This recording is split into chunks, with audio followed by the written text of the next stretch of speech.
자, 지금 이어서 이 두 분과 함께 종목 상담 진행해 보도록 하겠습니다. 다시 한번 말씀드릴게요. 전화 02-2654-9188로 전화 주시거나 문자 샵 3989로 현재 문자 보내주시면 실시간 종목 상담 가능합니다. 자, 첫 번째 상담입니다. 8533님께서 보내주셨네요. 이 빅텍, 스페코, 퍼스텍, 방산주 추격 매수는 어떤가요? 라고 보내주셨습니다. 지금 앞서 말씀드린 것처럼 이란이 이 미군 기지죠. 미사일 공격 소식으로 인해서 방산주가 좀 부각이 된 상황인데 여기에 대해서 좀 추격 매수를 여쭤보셨어요. 지금 어떻게 봐야 될까요? 우선 김본스타님. 네, 빅텍, 네. 스페코, 그다음에 이제 퍼스텍 같은 네. 모두 다 이제 방산주인데요. 네. 지금 간단하게 이제 먼저 빅텍 한번 볼게요. 빅텍을 한번 보시면은 오늘 급등을 했고 상한가를 갔죠. 네. 근데 저는 인과관계에 따라서 투자를 하기 때문에 빅텍이 방산주인데 빅텍이 이란에 수출을 하나요? 미국에 수출하나요? 저는 전혀 쓸데없다. 네. 근데 뭐 오르는 거 트레이딩 관점으로 보는 게 좋지 않냐? 그럴 거면 미리 선취매하셨어야죠. 그렇죠? 미리 선취매했을 때 이 결과를 노리는 거지. 네. 지금 와서 추격하는 건 상당히 저는 좋지 않은 선택이라고 봅니다. 왜냐면 제가 오늘 이제 얘기 드린 종목으로 보시면 i3 시스템을 하나 볼게요. 네. 어제 제가 이제 방송에서 얘기 드렸던 종목인데 i3 시스템 같은 경우도 역시 방위산업 방산주입니다. 적외선 센서 만드는 회사. 이 회사는 네. 심지어 전 세계 글로벌 고사양 적외선 센서, IR 센서를 만드는 회사 몇 개 없는 회사 중에 하나임에도 불구하고 오늘 이 정도밖에 안 갔어요. 네. 심지어 이 회사는 CES2020 자율주행 적외선 센서하는 회사거든요. 네. 이 i3 시스템은 오늘 1.77% 거의 안 빠졌거든요. 그러니까 이 종목이 이 정도밖에 못 갔는데 어떻게 아무 연관성 없는 빅텍이 상한가를 가는 거 우리가 합리적으로 좀 볼 수가 있겠냐라는 면을 따져봤을 때 이걸 미리 선취매하지 않았다면 저는 사실상 이거를 매수를 한다는 거, 추격한다는 네. 건 저는 좋지 않은 생각이다. 어. 이런 얘기를 드리고 싶습니다. 우리나라가 혹시나 참전하면 모르겠어요. 우리나라 호르무즈 해협에 파병을 한다? 네. 파병한 이제 빅텍 스페코 퍼스텍은 제가 봤을 때는 약간 육군 관련이라 물론 우리는 육군 엄청 셉니다. 육군 엄청 센데 솔직히 우리나라 육군 제 7군단 하나만 유럽에 갖다 놔도요. 네. 그 7군단 하나가 유럽 거의 모든 나라를 다 이겨요. 그 육군 그 병력 하나만으로도 우리나라 진짜 7군단 엄청 센데 네. 전 세계 거의 손에 꼽거든요. 베스트 3 안에 드는 그런 기갑 군단인데 그런 군단 하나만 유럽에 떨어져도 뭐 유럽 전체가 다 상대할 수 있을 정도인데 그 정도로 셉니다. 근데 중요한 우리나라가 직접 이란과 싸우는 게 아니기 때문에 그리고 호르무즈 해협 관련 파병 관련 이슈도 아마 제가 봤을 때는 약간 연장될 가능성이 높아요. 연기할 네. 가능성이 높고 시간을 끌 가능성이 상당히 좀 높다라고 보이기 때문에 저는 방산주가 전혀 인간관계 연관성이 좀 없지 않나. 저는 추격 매수는 좀 늦었다. 저는 이렇게 좀 얘기 드리고 싶습니다. 네. 알겠습니다. 우리 리치사님 생각은 좀 어떠세요? 김몬스타랑 일단은 입장이 똑같습니다. 왜냐하면 방산주 오늘 뭐 상한가 찍긴 했지만은 네. 일단은 우리나라가 관계가 별로 없어요. 그렇기 때문에 단지 그냥 네, 이슈로만 좀 이슈로만 올랐다. 올랐는데 네. 이렇게 이슈로만 오를 때는 금방 다시 조정받을 수밖에 없어요. 그렇기 네. 때문에 우리나라가 뭐 북한하고 지금 싸우는 것도 아니고 마찬가지로 이제 미국과 이란에 대한 대치 관계인데 이거 가지고 방산주가 올랐다는 건 그냥 단순한 이슈만으로만 오른 거라서 이게 또 내일도 뭐 상한가를 간다? 굉장히 어렵지 않나. 지금 네. 추격하기에는 조금 부담스러울 것 같고요. 제가 봤을 때는 나중에 뭐 좀 눌릴 때 들어가는 게 맞지 지금은 아니라고 판단이 됩니다. 네. 알겠습니다. 자, 이어서 상담 진행해 볼게요. 자, 0109님께서 보내주셨어요. 송원산업, 이 매수가 16,300원 비중 30%입니다.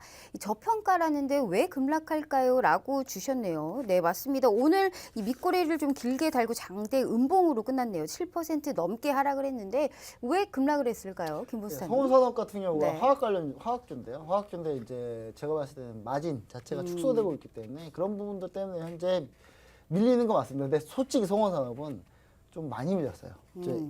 저평가는 맞습니다. 확실히 저평가는 맞는데 성원산업 실적을 보시면은 지금 현재 예상 순위 얘기 한 350억대 예상하고 있는데 네. 350억대를 봤을 때 제가 봤을 때 현재 시가총액 3,384억이면 시가총액 상당히 낮은 거거든요. 낮은 거고 PER 10배도 안 되는 9배 수준이고 영업이익 기준으로 봤을 때는 PER을 상당히 좀 조정해서 본다고 하더라도 네. 7배, 7배?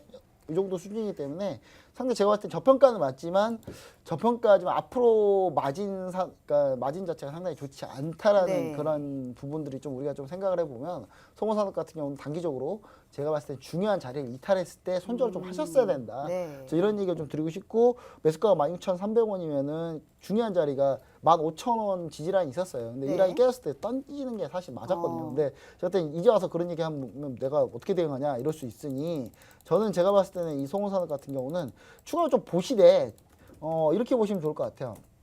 자 월봉상으로 따져보면은 저는 송원산업 같은 경우 중요한 이평 거의 다 깼네요. 거의 다 깼지만 일단 12,500원, 12,200원을 최종 손절자로 잡고 네. 비중이 밀리면은 좀 비중이 그 자리를 깨면은 제가 봤을 때 비중을 좀 많이 축소해 주시는 게 상당히 좋다. 그리고 반등한다 하더라도 제가 봤을 때는 한 15,000원 자리에서는 15,000원 근처에 오면은 비중을 절반 이상 줄이시는 게 맞고 빨리 이렇게 매매 종료하신 다음에 저평가된 기업은 한번 그 평가가 달라져서 상승세 추세로 바꿨을 때 그때 들어가도 늦지 않아요. 네. 그러니까 제가 봤을 때는 그때를 좀 기다려서 다시 보는 게 낫지 않나 이런 얘기 좀 드리고 싶습니다. 네, 알겠습니다. 자, 우리 리치스타님 생각은 어떠세요? 송원산업 말씀하신 것처럼 올해 들어서 계속 지금 떨어지고 있거든요. 네. 네, 어떻게 보세요? 일단은 지금 올해 들어서 계속 신저가를 계속 갱신하고 네. 있고 막 그런데 송원산업 주식 자체가 굉장히 막 안 좋다 뭐 이런 건 아닙니다만은 일단은 여기서 좀 더 밀릴 때 분할로 매수 들어가는 접근 전략은 괜찮을 것 같아요. 왜냐하면 이게 막 사라지고 이런 회사는 아니기 때문에 네. 좀 더 기다리셨다가 아니면은 지금보다 좀 더 밀렸을 때 이때부터 분할로 한 번 더 한 두 번에 나눠가지고 받는다는 전략 이런 지금 전략. 30%면 지금도 좀 전 많지 않나 이렇게 좀 보거든요. 저는 네. 약간 좀 비중이 좀 많은 것 같습니다. 저거. 30%면 좀 너무 많죠. 알겠습니다. 자, 지금 이렇게 말씀해 주셨고 이어서 지금 연결해 볼게요. 0766님께서 보내주셨습니다. 해외 선물, 이 안전자산 투자로는 어떤 게 좋을까요? 라고 해주셨네요.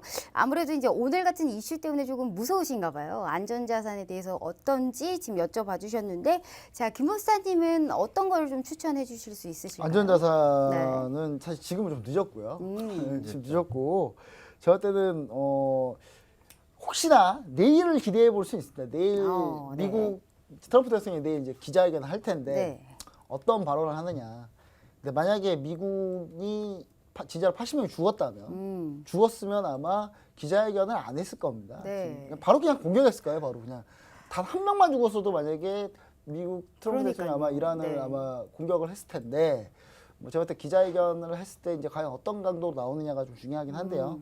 제가 볼 때는 지금 사실 제가 좀 봐야 될 만한 종목은 지금 골드가 좀 밀리면 매수하는 전략?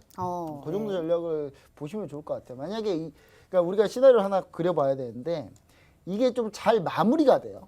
잘 마무리가 됐다라고 하면은 서로 이제 이란과 미국이 서로 자제하고 더 이상 네. 치고받고 하지 않는다면 그렇다면 사실상 다시 한번 오늘 이런 일이 있었어요. 오늘 이런 일이 발생했는데 미사일 쐈을 때 중국이 위안화 환율을 고시하는데 중국이 보통 이러면 절하고시를 하거든요. 오늘 갑자기 절상고시를 했어요. 그 말은 무슨 말이냐? 결론적으로 지금 달러화가 이제 잠깐 지금 올라오긴 했지만 하락 추세 좀 있다. 이렇게 따지면은 최근에 골드가 오로지 미국과 이란 때문에 올라온 건 아니거든요. 달러가 밀려서 올라온 부분이 있습니다. 골드 네. 차트를 좀 보여주시면 좋을 것 같은데 골드 차트 한번 보시면은 최근에 이제 급격하게 올라왔던 부분, 네. 급격하게 올라왔던 부분이 이제 뭐 앵커짐 차트로 한번 보시면 좋을 네. 것 같아요. 급격하게 올라왔던 이런 부분들 자체가 사실상 이란하고 그 전부터 좀 올라왔거든요. 그거는 달러가 좀 많이 약했을 때, 네. 이게 올라온 부분이 있습니다. 그래서 저는 골드 자체를 좀 우리가 보실 때는 골드를 그 포인트로 보시면 좋을 것 같고 골드가 좀 밀렸을 때 네. 좋게 풀렸을 때도 달러가 다시 떨어질 거기 때문에 그러면 그때 우리가 좀 골드가 다시 반등할 수 있는 그런 화면을 좀 보는 게 좋지 않는가 좀 이렇게 좀 보여지고요. 골드 같은 경우는 일봉으로 한번 보여주시면 제일 좋을 것 같고요. 네. 그 다음에 미국채든 제가 봤을 때 미국채는 좀 안 하시는 게 좋을 것 같고 엔화는 저는 개인적으로 안전자산이라고 생각하지 않습니다. 엔화는 별로 안전자산 생각하고 있지 않기 때문에 엔화는 그냥 아예 사지 마세요. 전 제가 일본에 뭐 특별한 감정이 있어서 그렇다는 감정이 의견이 있으신 것 감정이 있는 것 있어요. 같아요. 근데 저는 전혀 그렇지 않습니다. 전혀 그렇지 않고 객관적으로 봤을 때 네. 저는 안전자산이 아니라고 저는 개인적으로 생각합니다. 네. 개인적으로 생각합니다. 개인적으로. 개인적이시군요. 개인적인 객관적인 네. 기준으로 봤을 때. 그리고 이제 나머지 하나 전략을 하나 얘기 드리면 빅스를 노리는 전략. 어. 빅스를 좀 밀리면 빅스를 좀 다시 본 전략. 이 전략을 좀 보시면 좋지 않을까. 자세한 빅스 전략은 뒤에 제가 설명 한번 다시 한번 네. 드리도록 하겠습니다. 알겠습니다. 자, 우리 리치스타님 생각은 좀 어떠세요? 추천해 주실 수 있을 만한 안전자산 말씀하신 거죠? 여기서는 춤 한번 춰야 되는데 왜냐면은 네. 골드를 제가 언제부터 매수라고 했죠? 오, 한번 1,400. 쳐주시죠. 예. 네. 지금까지 골드를 매도로 본 적이 한 번도 없죠. 한 1년 된 것 같아요, 그죠? 제가 지난번 리치님하고 할 때 저희가 마지막 픽으로 저도 나스닥 매수, 골드 매수 둘 다 매수로 가져왔었거든요. 근데 둘 다 올랐어요, 근데. 예. 왜냐면 골드 같은 경우는 달러 인덱스 자체가 엄청 강했기 때문에 네. 골드가 1,450대까지 밀렸습니다. 1,450대까지 밀렸지만은 일단은 골드 같은 경우는 달러가 더 올라간다 하더라도 이제 더 이상 떨어질 가망성이 네. 조금 적어요. 왜냐면은 그 사이에 뭔가 지정학적 리스크가 터지긴 합니다. 물론 지금 이란이 터졌는데 네. 골드가 올라왔을 때도 계속적으로 뭐랄까 뭐 지정학적 리스크 때문에 계속 올라온 게 아니라 일단은 달러 인덱스가 밀리면서 골드가 일단 반등을 시작했어요. 오, 네. 반등을 시작하면서 거기다가 달러 인덱스가 이제 뭐랄까 다시 힘을 조금 낼 때는 지정학적 리스크가 빵 터져버린 거예요. 오. 이러니까 골드는 떨어질래야 떨어질 수가 없어요. 없죠. 그렇기 네. 때문에 일단은 지금도 골드는 매도를 보지는 않습니다. 왜냐하면 골드는 여기서 물론 왔다 갔다 지금은 단기적으로 박스를 형성할 수가 있습니다. 하지만 일단 골드는 눌림시 매수 전략을 계속 유지하시는 게 훨씬 더 맞습니다. 지금 이미 골드가 1612까지 올라갔다가 지금 살짝 눌려 있는데 네. 여기서 좀 더 눌린다면 골드는 매수 들어간 게 오. 여기서 뭐 이란하고 미국이 막 급격하게 그냥 화해하고 막 이래도 골드는 그래도 올라갑니다. 그렇기 때문에 그 사이에 얘들 말고도 다른 이슈가 항상 전 세계적으로 이슈가 존재하긴 합니다. 그리고 이제 달러 인덱스 자체가 뭐랄까 다시 지금 반등이 좀 시작되긴 했지만은 네. 또 올라가면은 또 두들겨 맞을 수밖에 없는 그런 구조로 흘러가기 있기 때문에 골드는 눌림시 매수 전략으로 대응하시는 게 맞는데 일단은 현재 구간에서는 매수하시면 안 돼요. 네. 왜냐? 지금 구간은 솔직히 가격대가 너무 높습니다. 제가 이미 1,450대부터 계속 생방송에서 계속 매수를 외쳤고 1,500을 갔을 때도 매수를 외쳤고 지금은 결국에 1,500 후반대죠. 네. 지금 거기 1,450에서 거의 1,500틱은 올라왔습니다. 한 강만 들어갔어도 2천만 원이죠. 네. 그렇기 때문에 일단은 골드는 계속 마찬가지로 눌림시 매수 전략을 대응하시는 게 훨씬 더 유리하십니다. 네. 알겠습니다. 오늘 우리 스타분들은 안전자산 중에 골드 추천해 주셨으니까 이 점 꼭 유의해 주시길 바랄게요.